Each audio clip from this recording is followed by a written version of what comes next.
Nickie Aiken.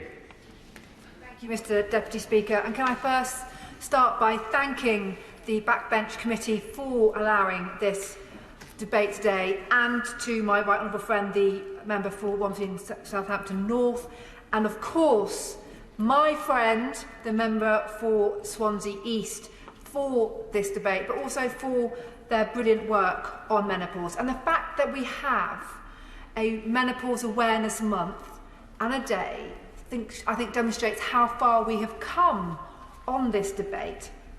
Clearly there does need to be a continuous, bigger conversation held about women's health issues and how our bodies change as we get older.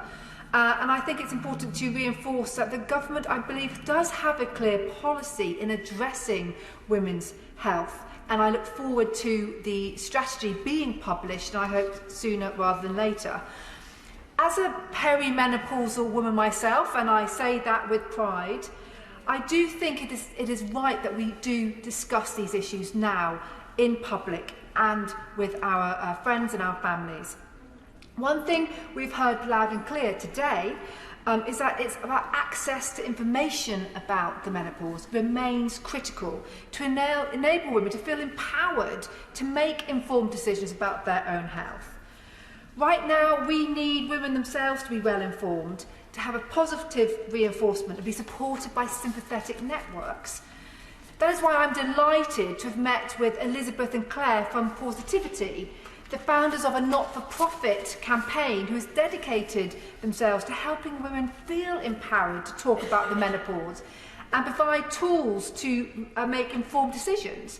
Their Know Your Menopause poster, I have a copy here, I have a copy in Welsh, Cymraeg and in English, but they're also available in Urdu, Scottish Gaelic, German, French and Dutch from their website. And I really do think that they follow the NICE guidelines, and I would recommend to all CCGs across the country to talk to GPs about getting these posters in their surgeries to provide the women the information and the signposting they need. I was first struck by the menopause, and I say I was struck like it was like being struck by a truck, to be honest, at 48, when I started to feel many different symptoms. And I had a blood test, but it showed that my hormones were fine. Apparently I wasn't having any issues about the menopause. And I remember my doctor, my GP, phoning me about something, and she said, "How are you?" And I said, "Well, apart from the acne, the hair loss, the weight gain, the stress, the insomnia, the anxiety, I'm absolutely fine." To which she said, "Okay, HRT." And I went on HRT straight away, and I have to say I've never looked back. It has been a lifeline, and I say that I obviously have to declare an interest because I do pay for the prescription charge myself. But as I discussed with the, of course, I thank the Honourable Lady for giving way, and I'd like to commend her on her speech and my Honourable friend from Swansea East on the excellent work that she's been doing, and everybody in this chamber this afternoon. But I'd just like to point out, on the point of prescriptions, that we're very fortunate, very similar experience that I had myself at 48, 49, but in Wales, I didn't have to pay for my HRT prescription, and I'd just like to give a shout out to the Welsh Labour Government for looking after women in that way. Thank you. I thank the Honourable Member for her intervention.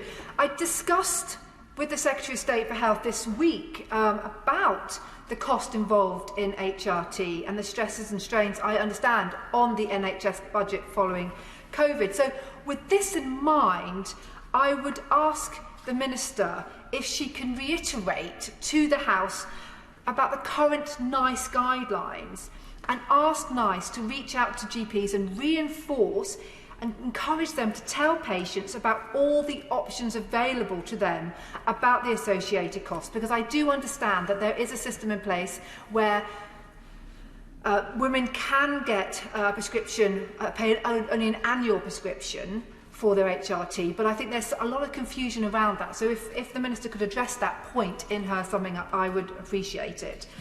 I think it's also been said here already today, and I completely agree, that this is not just a woman's issue.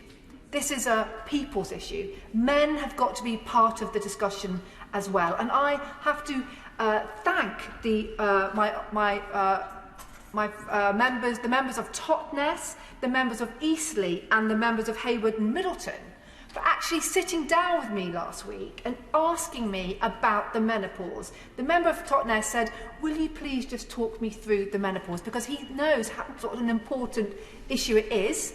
And I absolutely did give them a complete and utter description. They were quite horrified, to be honest. But again, it goes back to what my honourable friend for Hazelgrove said earlier. Men have got to understand what their mothers, their sisters, their partners are going through, their colleagues, their work colleagues are going through. If we are ever going to break down the barriers and make this letter taboo. And I did reiterate this to the Secretary of State for Health this week, and he absolutely agrees with me that men have got a huge part to play in breaking down the barriers. Mr Deputy Speaker, the workplace, again, is a very, very important place for us to really consider, and I absolutely take my hat off to the likes of Timpsons and PwC for their brilliant work on this. And women do make up so much of the workforce, and menopausal women particularly. And as a woman who is, I believe, in the prime of my life, hopefully just beginning her political career in this place, hopefully, I believe I've got so much to offer, and I do believe that knowing that I have the HRT and I have the support will help me. So we do need to ensure that companies do focus on developing the strategies to help their women, but also their colleagues to help women through this. So in conclusion, Mr Deputy Speaker, I am proud to support the government's ambitious project to set women's health as a huge priority for this government. We are making women's voices heard and putting them at the very centre of their own care, so that we can make sure that our national health system truly works for the whole nation. And I certainly hope that the Minister, and I believe she is listening, and I look forward to her response later. Just